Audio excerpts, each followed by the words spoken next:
Hello student, তোমরা যারা ক্যালকাটা ইউনিভার্সিটির আন্ডারে সেমিস্টার 4-এর ছাত্রছাত্রী আছো এবং তোমাদের এইসি বাংলা অর্থাৎ কম্পালসারি বাংলা সাবজেক্টটা আছে, তোমাদের জন্য আজকের ক্লাসটা খুবই গুরুত্বপূর্ণ। আজকের ক্লাসে তোমাদের রবীন্দ্রনাথ ঠাকুরের লেখা বলাই গল্প থেকে গুরুত্বপূর্ণ 60টি এমসিকিউ প্রশ্নোত্তর নিয়ে আলোচনা করব। তার আগে তোমাদের এই বলাই গল্প যেটা আছে রবীন্দ্রনাথ ঠাকুরের লেখা, এই গল্পের সারসংক্ষেপ বা বিষয়বস্তুটা বলে দেব।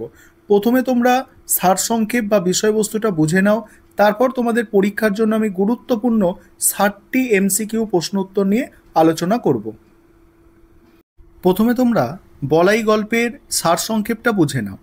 রবীন্দ্রনাথ ঠাকুরের বলাই গল্পটি প্রকৃতি ও মানুষের সম্পর্কের এক মর্মস্পর্শী বর্ণনা।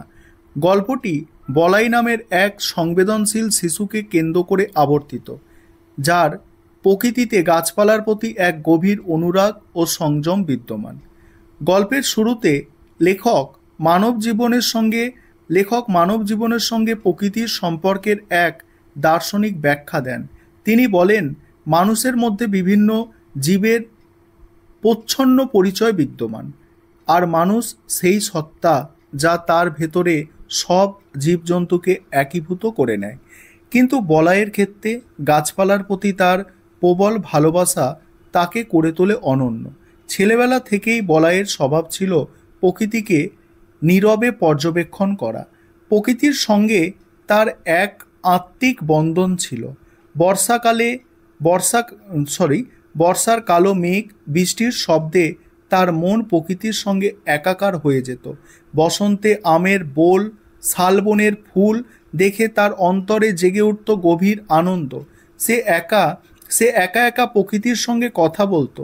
গাছপালা তার কাছে জীবন্ত সত্তা ছিল।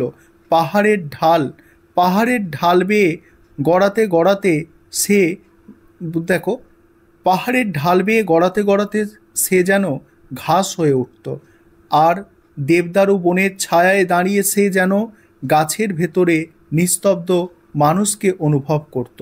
বলাইয়ের প্রকৃতিপ্রেম কেবল সৌন্দর্যবোধে সীমাবদ্ধ ছিল না, তা ছিল এক নিবিড় সহানুভূতির প্রকাশ। নতুন অঙ্কুর দেখে তার কৌতূহলের সীমা থাকে না। বাগানের ছোট ছোট লতা, নামহীন ফুল সব কিছুই সে যত্ন করে দেখত। কেউ গাছের ফুল ছিঁড়লে বা ঢিল মেরে ফল পারলে তার বড় কষ্ট হতো। সঙ্গীরা গাছকে আঘাত করলে সে মুখ ফিরিয়ে নিত, কারণ এই ব্যথা প্রকাশের অর্থ তার চারপাশের মানুষ বুঝবে না। ঘাসিয়ারাদের ঘাস কাটা দেখে তার সবচেয়ে বেশি কষ্ট হতো, কারণ ঘাসের মধ্যে অজস্র ছোট ছোট উদ্ভিদ তার কাছে পানের প্রতিরূপ ছিল। সে কাকির কাছে আবদার করত তার গাছগুলো যেন না কাটা হয়, কিন্তু কাকি তাকে পাগলের কথা বলে উড়িয়ে দিত। বলাই উপলব্ধি করত তার কিছু ব্যথা সম্পূর্ণ তার একার, যা তার চারপাশের মানুষ বুঝতে পারত না। লেখক বলাইয়ের এই বিশেষ সত্তাকে ব্যাখ্যা করে বলেন, তার আসল বয়স যেন কোটি বছর আগের দিনের, যখন পৃথিবীতে প্রথম অরণ্যের জন্ম নিয়েছিল। গাছেরা যেন সূর্যের চারদিকে হাত তুলে আমি বাঁচব বলে চিৎকার করে। বলাই সেই বিশ্বপানের বাণীকে নিজের রক্তের মধ্যে শুনতে পেত। গল্পের মূল ঘটনা ছিল শিমুল গাছের চারাকে কেন্দ্র করে আবর্তিত। বাগানের খোয়া দেওয়া রাস্তার মাঝে গজিয়ে ওঠা এই শিমুল গাছের চারা বলাইয়ের চোখে পড়ে। সে প্রতিদিন তাতে জল দিয়ে যত্ন করে বড় করে তোলে, কারণ তার কাছে এটি ছিল এক আশ্চর্য গাছ। যখন গাছটি বড় হয়, বলাই তার কাকাকে ডেকে দেখায়, কিন্তু কাকা গাছটিকে কেটে ফেলার কথা বলেন, কারণ এটি রাস্তার মাঝখানে ছিল এবং ভবিষ্যতে সমস্যা করবে। বলাই অত্যন্ত আকুলভাবে কাকাকে অনুরোধ করে গাছটি না কাটার জন্য। এমনকি কাকির কাছেও যায়। কাকির অনুরোধে কাকা গাছটি রেখে দেয়। সেই শিমুল গাছটি বলাইয়ের কাছে সবচেয়ে প্রিয় হয়ে ওঠে। তারপরে কি বলা হচ্ছে দেখো, কিছুদিন পর বলাইকে তার বাবা বিলাতে পড়াশোনার জন্য নিয়ে যায়। বলাইয়ের বিয়োগে কাকি খুব কষ্ট পান এবং বলাইয়ের স্মৃতি আঁকড়ে বাঁচেন। এই সময় কাকা দেখেন শিমুল গাছটি অত্যাধিক বড় হয়ে গেছে এবং আর রাখা সম্ভব নয়। তিনি গাছটিকে কেটে ফেলেন। এর কিছুদিন পর বলাই সিমলা থেকে কাকির কাছে চিঠি পাঠায় তার প্রিয় শিমুল গাছটির ছবি চেয়ে। কাকি যখন জানতে পারেন গাছটি কাটা হয়েছে তখন তিনি প্রচণ্ড আঘাত পান। তিনি দুদিন অন্ন গ্রহণ করেন না এবং অনেক দিন কাকার সঙ্গে কথা বলেন না। এই নীরব অভিমানের মধ্যে দিয়ে লেখক বোঝান যে সেই গাছটি শুধু একটি গাছ ছিল না, তা ছিল বলাইয়ের প্রতিরূপ, তার পানের দোসর। এবারে তোমরা এমসিকিউ প্রশ্নোত্তরগুলো দেখে নাও। এবারে তোমরা গুরুত্বপূর্ণ এমসিকিউ প্রশ্নোত্তরগুলো দেখে নাও। প্রথম প্রশ্ন, লোকালয়ে মানুষের মধ্যে আমরা কি পেয়ে থাকি? লোকালয়ে মানুষের মধ্যে আমরা জীবজন্তুর প্রচ্ছন্ন পরিচয় পেয়ে থাকি।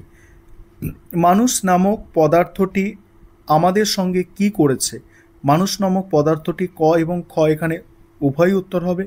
ক হচ্ছে আহি নকুলকে এক খাঁচায় ধরে রেখেছে এবং বাঘ গরুকে এক খাঁচায় এক খোঁড়ায় দিয়েছে পুড়ে।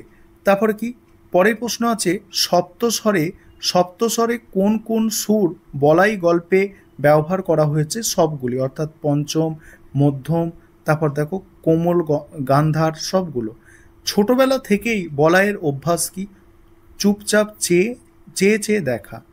তারপরে কি দেখো, ফাল্গুনে পুষ্পিত শালবনের মতো বলাইয়ের অন্তর প্রকৃতিটি কি ঘটে? এখানে অপশান ঘ হচ্ছে অ্যান্সার, অর্থাৎ সবগুলিই ঠিক।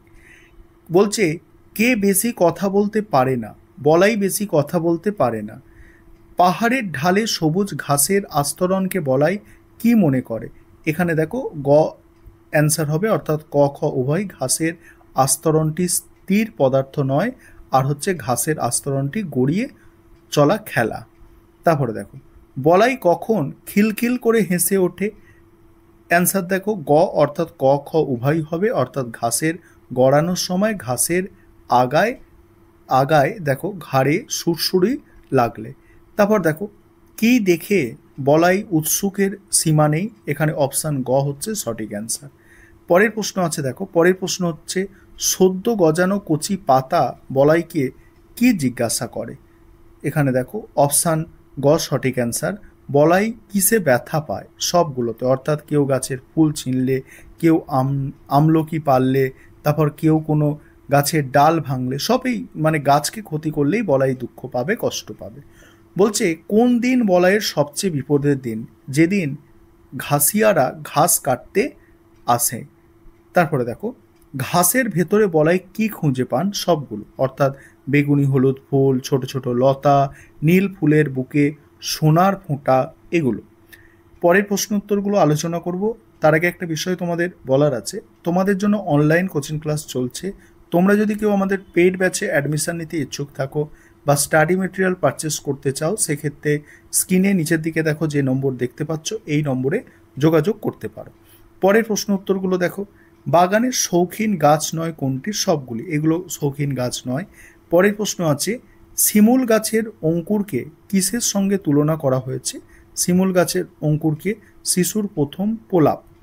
কোন গাছ দ্রুত বাড়ে? শিমুল গাছ দ্রুত বাড়ে। শিমুল গাছের চারা কোথায় গজিয়েছে? পথের খোয়ার মধ্যে। শিমুল গাছ কিসের সঙ্গে পাল্লা দিয়ে বাড়তে পারে না? ঠিক আছে, বলাইয়ের আগ্রহের সঙ্গে পাল্লা দিয়ে। শিশুর প্রথম বুদ্ধির আভাস দেখে কে আশ্চর্য? মা আশ্চর্য।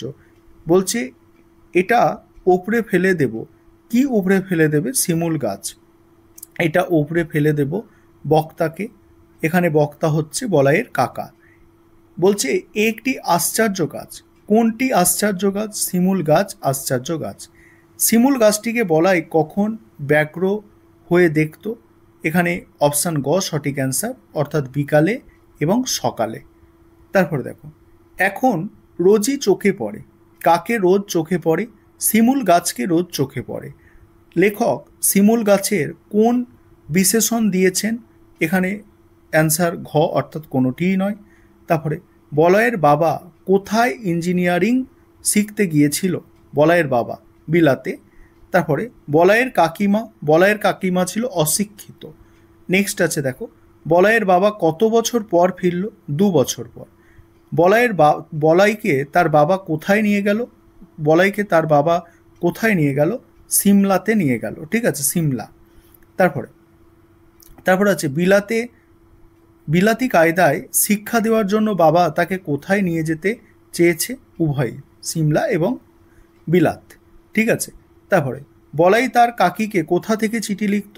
বিলাত থেকে চিঠি লিখত। তারপরে সিমলায় কত বছর থাকার পর বলাই বিলাতে যাবে? 2 বছর। তারপরে শিমুল গাছ কাটা হয়ে গেছে শুনে বলাইয়ের কাকি কতদিন অন্ন গ্রহণ করেননি? 2 দিন। তারপরে বলাইয়ের কাকাকে কাকে ডেকে আনতে বলেছিল? ফটোগ্রাফওয়ালাকে। শিমুল গাছটি ছিল এখানে গ হচ্ছে সঠিক অ্যান্সার। মানুষের জীবনকে লেখক কিসের উপসংহার বলেছেন? দেখো এখানে পৃথিবীর নানান জীবের ইতিহাসের নানান পরিচ্ছেদের। বলাইয়ের প্রকৃতিতে কোন সুরগুলো প্রবল হয়েছে? গাছপালার মূল সুরগুলো। বলাইয়ের ছোটবেলা থেকে কি অভ্যাস ছিল?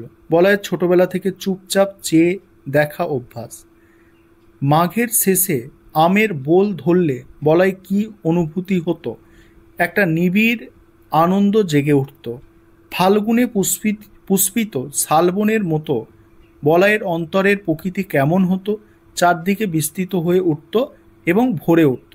বলাই কোন পাখিদের গল্প নিয়ে আপন মনে কথা বলতো?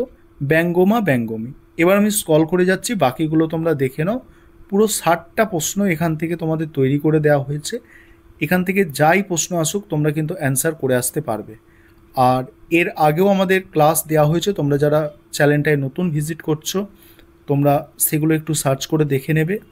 পরীক্ষা এসে যাচ্ছে, ভালো করে তোমরা একটু তৈরি হও।